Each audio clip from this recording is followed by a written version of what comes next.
بسم اللہ الرحمن الرحیم نحمده ونصلی ونسلم علی رسولہ الکریم اما بعد۔ گزشتہ کل سورہ توبہ کے اخیر تک کچھ گزارشات اور کچھ خلاصہ کی بیان کرنے کی کوشش کی گئی تھی۔ آج ارادہ ہے کہ انشاءاللہ سورہ یونس، سورہ ہود اور سورہ یوسف، یہ تین صورتیں جو اس میں چیدہ باتیں ہیں مختصر، وہ آپ حضرات کی خدمت میں پیش کریں۔ سورہ یونس، اس کی نام رکھنے کی وجہ واضح ہے کہ اللہ کے ایک پیغمبر حضرت یونس علیہ السلام عراق کے اندر ایک علاقہ ہے موصل، وہاں پر ایک گاؤں ہے نینوا، وہاں پر حضرت یونس علیہ السلام کو اللہ پاک نے نبی بنا کے بھیجا تھا، اور جیسے نبیوں کے ساتھ قوموں کا دستور تھا، قوموں نے بات نہیں مانی، عذاب کا کہا، اور حضرت یونس علیہ السلام وہاں سے نکل گئے۔ بس ایک بات یہ ہو گئی کہ اس نکلنے میں اللہ کے حکم کا انتظار نہیں ہوا، اور جب نکل گئے تو لوگوں نے دیکھا کہ پیغمبر نہیں ہے، اس لیے کہ پیغمبر جب نہ ہو تو پھر عذاب آتا ہے۔ تو کافی ڈھونڈنے کے بعد ان کو حضرت یونس علیہ السلام نہیں ملے، تو وہ پوری قوم بمائے جانوروں کے ایک میدان میں نکل آئی، اور بچوں کو ماؤں سے الگ کیا، اور جانوروں کے بچوں کو ان کی ماؤں سے الگ کیا، اور سب نے ایک زوردار انداز میں اللہ پاک کے دربار میں سچی توبہ کی۔ تو اللہ جل جلالہ نے ان کی توبہ قبول کی اور عذاب نہیں آیا ان پر۔ تو ادھر حضرت یونس علیہ السلام کے ساتھ کیا ہوا، یہ جب اس طرح نکل گئے تو کشتی میں سوار ہو گئے، اور کشتی میں سوار ہو گئے تو اب کشتی ڈوبنے لگی۔ تو جو ملاح تھا اس نے کہا کہ بھائی کوئی غلام اپنے آقا سے بھاگا ہوا ہے۔ تو یہ سمجھ گئے کہ میں نے اللہ کے حکم کا انتظار نہیں کیا، میری وجہ سے سب ڈوبیں گے۔ خدا کی شان قرآن اندازی ہوئی، قرآن اندازی میں بھی ان کا نام آیا، اور جب یہ کشتی کے کنارے پہ گئے تو ایک مچھلی نے منہ کھولا ہوا تھا، انہوں نے چھلانگ لگائی اور مچھلی کے پیٹ میں چلے گئے۔ مچھلی کے پیٹ کے اندر یہ جتنے بھی عرصہ رہے تو اس میں اللہ پاک نے ان کو ایک وظیفہ بتایا کہ آپ یہ پڑھیں، لا الہ الا انت سبحانک انی کنت من الظالمین۔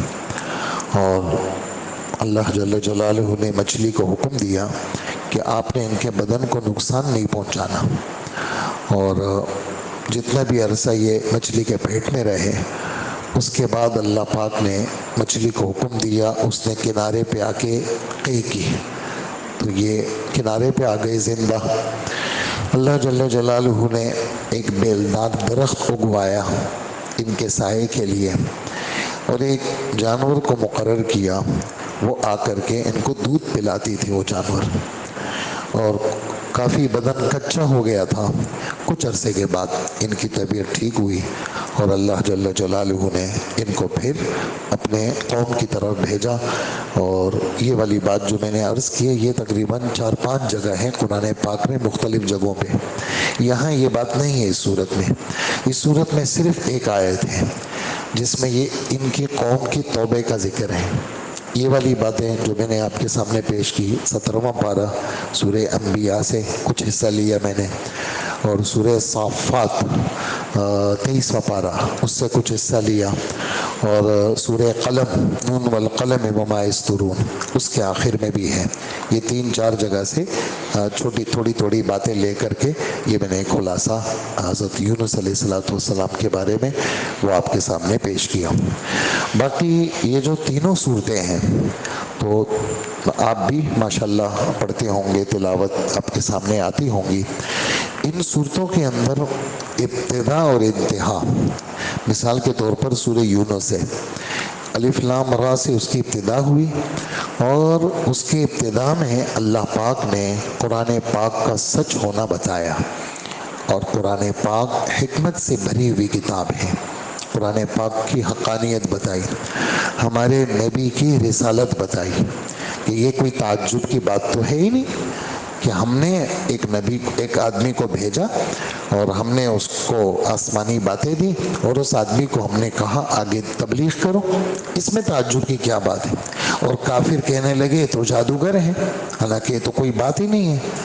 تمہارا رب تو اللہ ہے جس نے آسمان اور زمین کو پیدا کیا، سارے نظام اس کے قبضے میں ہے، چاند سورج ستارے سب اس کے پاس ہے، اور دن رات کا یہ پورا نظام اسی کے قبضے میں ہے.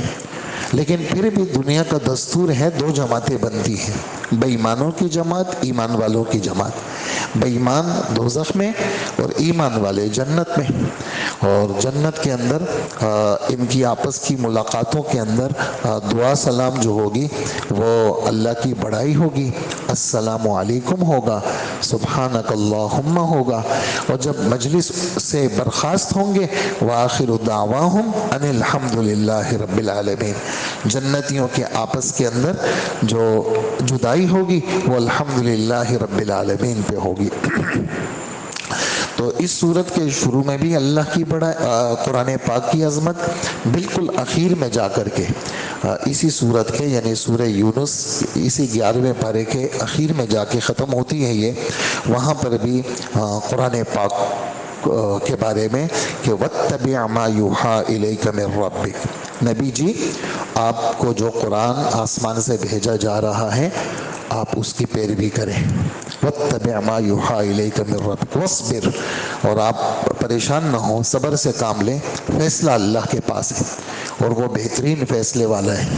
تو شروع بھی قرآن، اللہ کی عظمت، رسالت، اس کا بیان، اور اخیر میں بھی توحید. آخری جو رکوع ہے اس میں اللہ کی توحید، وَيَمْسَسْكَ اللَّهُ بِضُرٍّ فَلَا كَاشِفَ لَهُ إِلَّا هُوَ، اگر تمہیں کوئی تکلیف پہنچتی ہے اللہ کے سوا اس تکلیف کو کوئی نہیں ہٹا سکتا. اللہ ہی تکلیف لاتے ہیں اور اللہ ہی تکلیفات کو ختم کرتے ہیں. اور قرآن پاک کی حقانیت پر اس صورت کو ختم کیا. اور بیچ کا جو قرآن پاک کا حصہ ہے اس میں اللہ کی عظمت کا بھی بیان ہے، اور نبیوں کے قصوں میں اس میں دو نبیوں کے قصے تفصیل کے ساتھ ہیں. ایک حضرت نوح علیہ السلام کا اور ایک حضرت موسیٰ علیہ السلام اور موسیٰ علیہ السلام ہارون علیہ السلام کے قصے کی تفصیل. یعنی اس بارے میں جو موسیٰ علیہ السلام کے قصے میں جو نئی باتیں ہیں وہ میں آپ کی خدمت میں وہ پیش کروں گا. جو جادوگروں کا قصہ ہے وہ میں سنا چکا ہوں آپ کو 9ویں پارے میں. یہاں پر جو نئی بات ہے وہ یہ بات تھی کہ حضرت موسیٰ علیہ السلام نے دعاؤں کی طرف اور نماز کی طرف اپنی قوم کو متوجہ کیا، اور پھر جب مایوس ہو گئے اور اللہ کا حکم آئے کہ یہ فرعون ایمان نہیں لائے گا تو پھر اس پر حضرت موسیٰ علیہ السلام نے بد دعا کی ان کے دلوں کی سختی کے لیے، اور جو ان کا سسٹم تھا پیسے کا، چیزوں کا، ان کو اللہ پاک ملیا میٹ کر دے. دعا مانگی، ہارون علیہ السلام نے آمین کہی. علماء لکھتے ہیں کہ دعا اور قبولیت میں 40 سال کا عرصہ گزرا. اس میں ہمیں ترغیب ہے، ہم کہتے ہیں ادھر دعا ہو ادھر پورا ہو جائے. دعا اللہ ضائع نہیں کرتے، دعا کو اللہ ضرور قبول کرتے ہیں. اور یہ جو بد دعائیں نبیوں کی مروی ہیں یہ اللہ کے حکم کے ساتھ ان کا تعلق ہے. جہاں حکم ملا تو بد دعا ہوئی، ویسے مطلق بد دعا کا حکم نہیں ہے. اللہ کے رسول صلی اللہ علیہ وسلم نے اس سے اجتناب فرمائے ہیں، لیکن جہاں کہیں حکم ہے بد دعا کا وہاں بد دعا کا بھی حکم ہے کہ بھی بد دعا بھی دو.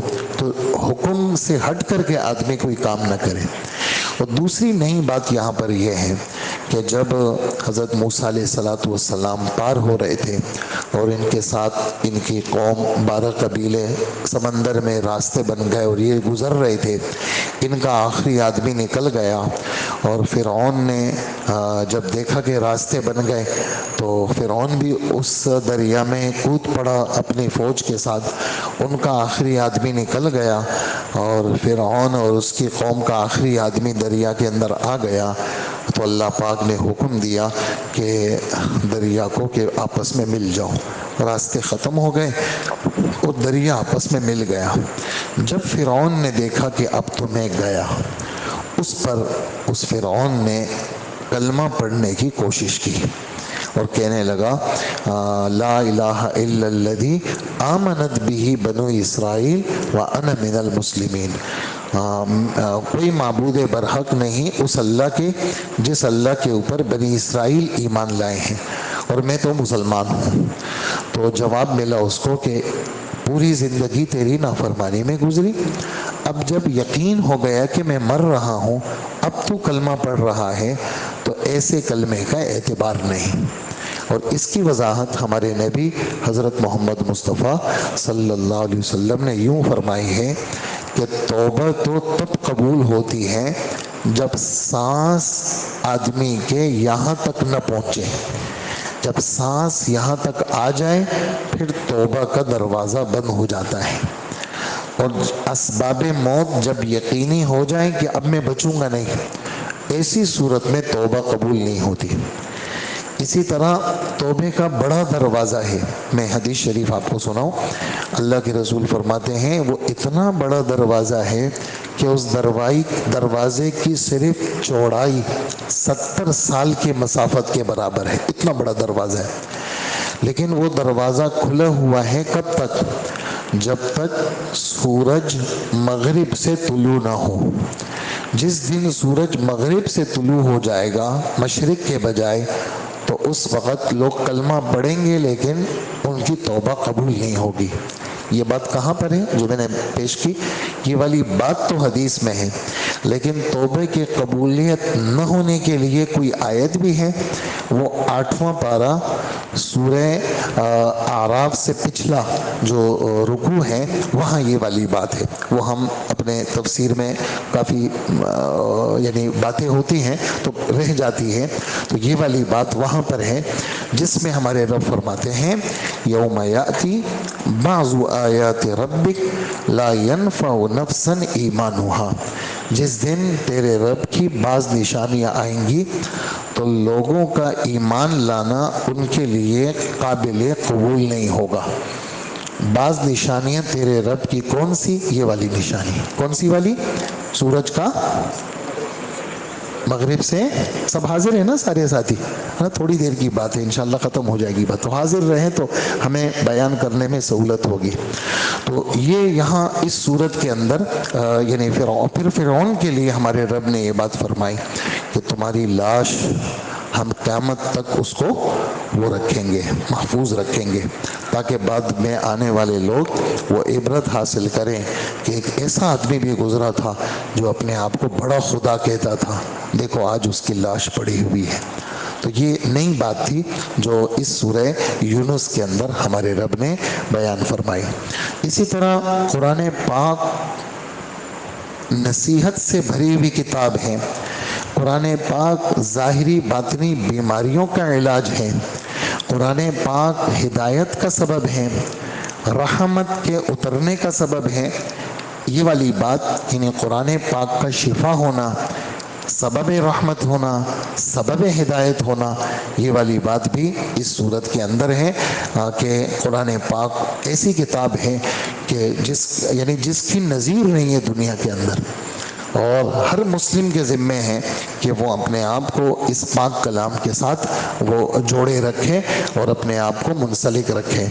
اسی طرح اس صورت میں یہ والی بات بھی ہے، دنیا کی بے ثباتی کی مثال کہ دنیا پائیدار نہیں ہے. ذرا سن لو ایک مثال کہ تم دنیا میں دیکھتے ہو لوگ دانے ڈالتے ہیں، گندم چاول کے کھیت ہرے بھرے نظر آتے ہیں، لیکن ایک وقت ایسا آتا ہے وہ ہرے بھرے کھیت پیلے پڑ جاتے ہیں اور لوگ آتے ہیں اس کو کاٹ لیتے ہیں. اسی طرح دنیا بھی ہری بھری تمہیں نظر آتی ہے، جوانی نظر آتی ہے، پیسہ نظر آتا ہے، صحت نظر آتی ہے، اور چاروں طرف ایک اچھے حالات تمہیں نظر آتے ہیں، لیکن وہ جوانی بڑھاپے میں بدل جاتی ہے، اور وہ صحت بیماری میں بدل جاتی ہے، اور ایک سسٹم جو چل رہا ہوتا ہے وہ زوال کی طرف جا رہا ہے۔ اس لیے کامیاب کون ہے؟ کامیاب وہ ہے جو اللہ کی دعوت پہ لبیک کہے۔ اللہ داعی ہے، اور اللہ کس کی طرف دعوت دیتے ہیں؟ جنت کی طرف دعوت دیتے ہیں۔ اور جنہوں نے آسمانی بات کو لے لیا، کہا کہ ان کو تو جنت ملے گی، اور ان کے اللہ پاک چہروں کو کالک میں سیاہ نہیں کریں گے، ان کو اللہ پاک سفید کریں گے، نورانی بنائیں گے، اور اللہ جل جلالہ ان کو جنت میں بھیجیں گے، اور ہمیشہ وہ جنت کے باغات پہ رہیں گے۔